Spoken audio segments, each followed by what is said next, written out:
Well, hi guys, this is Justin the Fish Guy. This is going to be one of my first videos in which I drop names, I tell some secrets, I tell you what we did, what we saw, and I'm going to tell you some truths that I normally don't get to after a tournament. And it's kind of simple. I just got to participate in the Spro Lake Havasu 2023. I've only fished Lake Havasu a handful of times in my life, but I've cashed a lot. I literally, every time I'm down in Havasu, it's for a tournament, for a fish off from fishing San Diego club tournaments.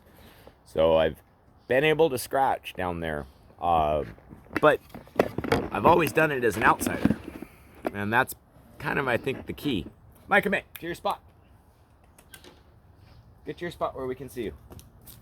I got my cattle dog. She's gonna keep watch on us. So, first off, the lures we used. Now, I'm not going to say I used all of these lures in the tournament, but I had them all with me. And I think some of the coolest lures are these little guys. These are some of the, I guess they're a new little popping frog. So how I got my lures is as important as the lures themselves. I went and fished a tournament here in San Diego a week or two ago. No, I guess it was last weekend. And we got a second place finish. And I had just enough money that we won from that to go buy myself a new fishing pole. And then I bought the fishing pole and saw these little frogs and I was like, wow, that frog tournament. I bet there'll be some water that nobody fishes because they're all going to be looking for mats and they're all going to be looking for frogger land, right? So fishing Kermit can be really frustrating if you've ever done it. You lose a lot of big fish. A lot of fish miss your bait. You know, and in a way, it's like looking for girls at Lake Havasu, right? You'll see a lot of pretty stuff, but go ahead. You're not going to bring that home. And you won't cash a check there. In fact, fishing for trophies takes checks. You don't make checks that way. So some of the rods that I like to use are spinning rods. And in this tournament, I fished 2 rods. And what's funny about these rods is I bought both of them for tournaments. This one I bought at Walmart. This one I bought at Angler's Arsenal here from Cassidy just a week ago. And I bought this whole setup to fish this little poppin' frog here.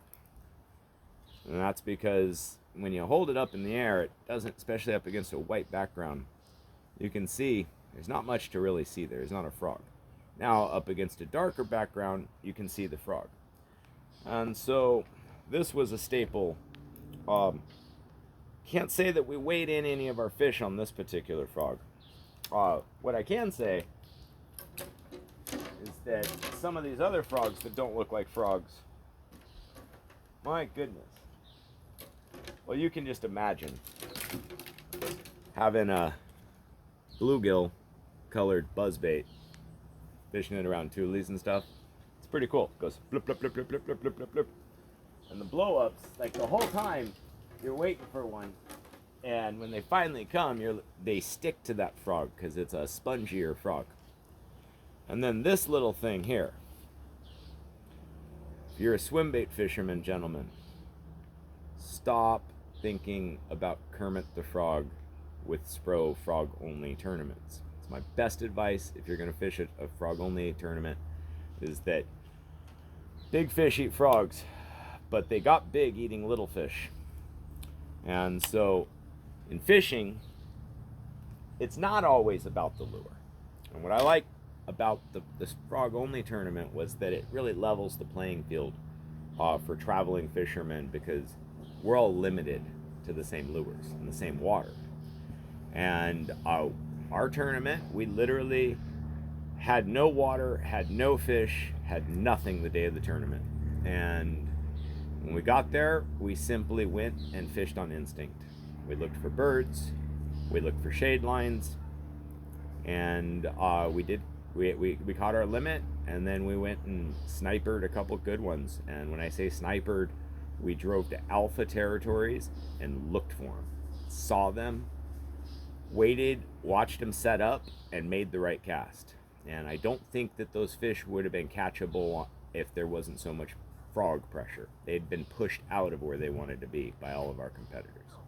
So, Justin the Fish Guy, I'm really grateful for Spro for doing the frog only tournaments. I do hope you guys come back out here to, there was some mention of a Spro Classic. It'd be pretty cool if we could fish, you know, other types of lures. So, my name's Justin the Fish Guy. I want to thank everybody here in San Diego, the tournament organizers, because if it wasn't for San Diego tournament fishing, I would have no idea.